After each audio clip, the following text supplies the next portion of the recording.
What's happening, family? Question. This is Dr. Joseph Williams here. Another clip, another video. Thoughtful conversation. Question is, was Jesus white? Was he white? Was he black? What color was Jesus? That's what we're addressing today. Take a look at this. Tell me what you think. So we're answering the question, was Jesus white? Was he black? What was he? And let me first start off historically, and let's talk a fact. All right. You guys know what I'm working on in terms of this documentary, but let's be factual. If Christ were living today, would he be classified as white? No, he probably would not. He probably wouldn't even look like what modern day Middle Easterners look like, i.e. Egyptians, i.e. Saudi Arabians. So let's just talk about a couple of facts, and I'll just get to the point. First of all, where was Christ born? Christ was born, here's Israel, here's Jerusalem, all right? And you see its proximity between Jerusalem and Cairo, all right? The difference between Cairo, Egypt, okay, that's Africa, and Jerusalem is less than probably 200 miles. So Africa and the birthplace of Jesus, all right, specifically Egypt and Jerusalem, were less than 200 miles apart. All right. And we know, I mean, that's like from Atlanta to probably Decatur, Alabama, Huntsville. All right.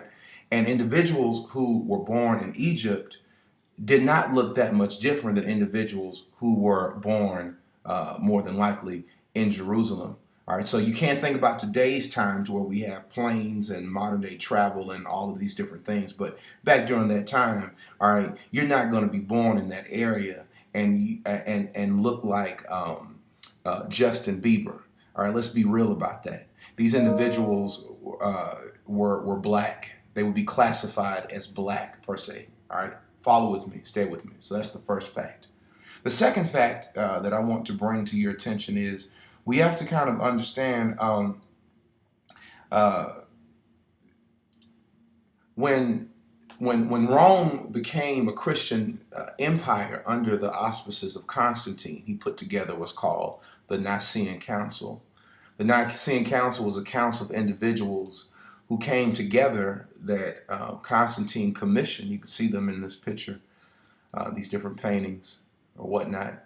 And basically what he did was he commissioned them to create the Bible. What's going to be first? Genesis. What's going to be second? Exodus. Are we going to put in the Gospel of Thomas? Are we going to put in the Gospel of Matthew? So basically it was a sanctioning body that assembled the document and the marketing for all of Christianity. Now what Constantine did is he saw fit to it that the images of Christ were Eurocentric. So whenever we think of Christ, for years, we always thought of Christ, looking white. All right. All through the European Empire in churches, you would see these white images. That was the way it was marketed, because he who wears the crown not only holds the gold, but he writes the history.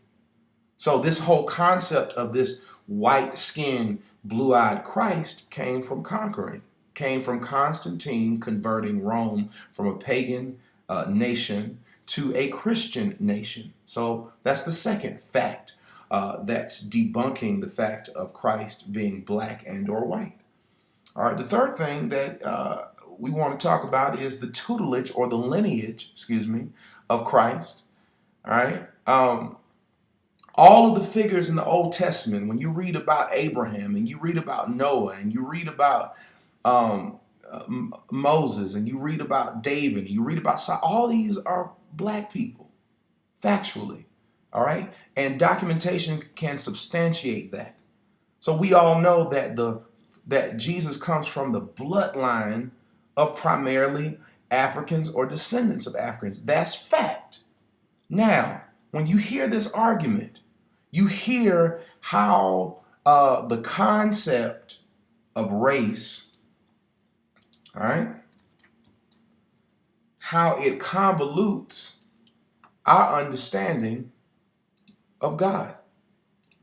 Because what race does is it causes you to get so caught up on how Jesus was classified. And the reason why I'm doing this is not to prove or to disprove anything. But what I'm saying is the concept of race, all right, it divides us. And what happens is you have a horrible manifestation that occurs. You have something, watch this, it's called Black church.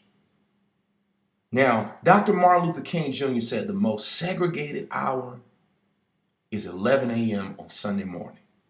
And I'm a pastor, and I have a wonderful church that I'm the pastor over, Salem Bible Church, 2 locations, in Atlanta and Lithonia, Georgia. And it's a shame that when I go to church, that the majority of the people that I am the shepherd over all are classified as Black.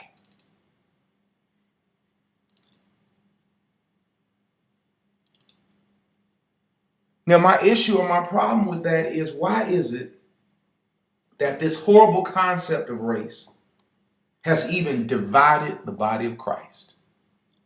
In Acts chapter 2, when the Spirit of God came down at that house, it didn't talk about the Spirit filling people who were Black or who were white or who were mixed or who were biracial. It said that they were on one accord, that they had one mindset, and that the Spirit of God filled them all.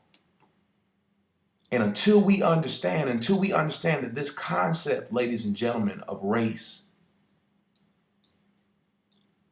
has convoluted our understanding of God and even divided the body of Christ, what can we do? Who cares what color God is? Jesus was. All right, I'm just bringing this up, and I'm making the argument just to show you how foolish it is. I don't care what Jesus looked like. All I know is that when I accepted Christ in my life, that he made a huge difference, and that I am who I am because of that. Now, if you feel what I'm saying, if you feel where I'm going with this, I want you to support us. All right? Support us in our efforts. Okay? I want you to go to